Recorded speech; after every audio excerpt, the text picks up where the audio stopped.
बार की बात है, एक शहर में एक परिवार रहता था जिसमें एक लड़का और उसके माँ बाप थे।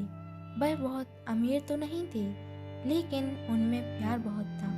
कुछ दिनों के बाद उस लड़के की शादी हो गई। उसकी शादी सलोनी नाम की लड़की से हुई।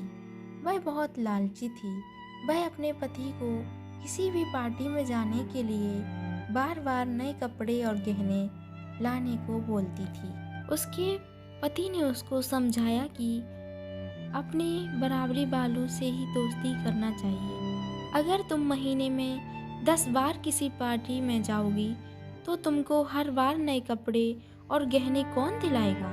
लेकिन वह अपने पति से ही झगड़ा करना शुरू कर देती थी और बोलती थी कि अगर मैं नए कपड़े गहने पहनकर नहीं जाऊंगी तो मेरी सहेलियां मेरा मजाक उड़ाएंगी। तुम ज़्यादा कमाने की तो सोचते नहीं हो, बल्कि मुझे ही रोकते रहते हो।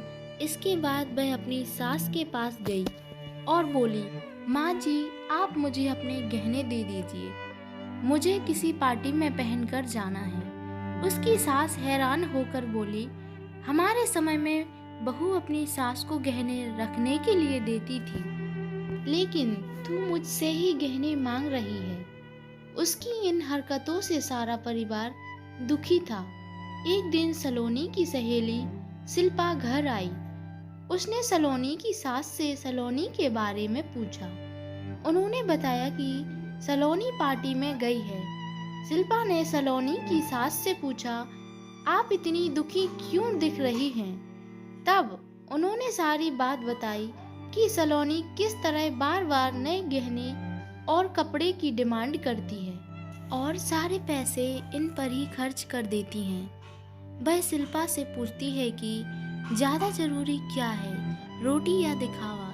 शिल्पा ने कहा कि ज़रूरी तो रोटी ही है, लेकिन सलोनी को यह बात समझनी होगी।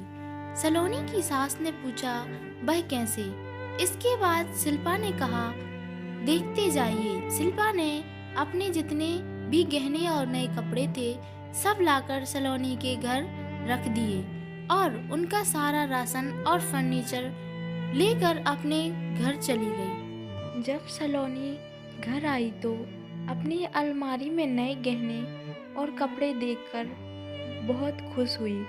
इसके बाद वह अपनी सास से बोली, यह किसके हैं? तो उसकी सास बोली, यह सब तेरे हैं, तुझको अब जितना बदल कर पहनना है पहन ले। सलोनी उनमें से नए कपड़े और गहने पहनकर घर में घूमने लगी। कुछ देर के बाद वह जब रसोई में गई तो उसने देखा कि घर का सारा राशन गायब था। राशन के डिब्बों में गहने थे। वह अपनी सास से बोली, यह क्या है? घर का सारा राशन और फर्नीचर कहाँ गया? उसकी सास बोली, वह सब बेचकर ही तेरे लिए नए गहने और कपड़े लेकर आए हैं, तब तू इनको ही बदल बदल कर पहन। सलोनी बोली, लेकिन गहनों से पेट थोड़ी भरेगा, खाना तो खाना ही पड़ेगा। तभी सलोनी की सहेली शिल्पा भी आ गई। उसने कहा, जब पहले तुम्हारी सास ने तुमको समझाया तब तुम नहीं मानी, इसीलिए हमने यह सब किया। अगर तुमको लगता है कि तुम्हारा पति पर्याप्त नहीं कमाता है तो तुम खुद नौकरी क्यों नहीं कर लेती? तुमको इन फालतू के दिखावे से बचकर अपने घर पर ध्यान देना चाहिए। अब सलोनी को अपनी गलती का एहसास हो चुका था। आपको ये कहानी कैसी लगी? नीचे कमेंट करके हमें ज़रूर बताइएगा।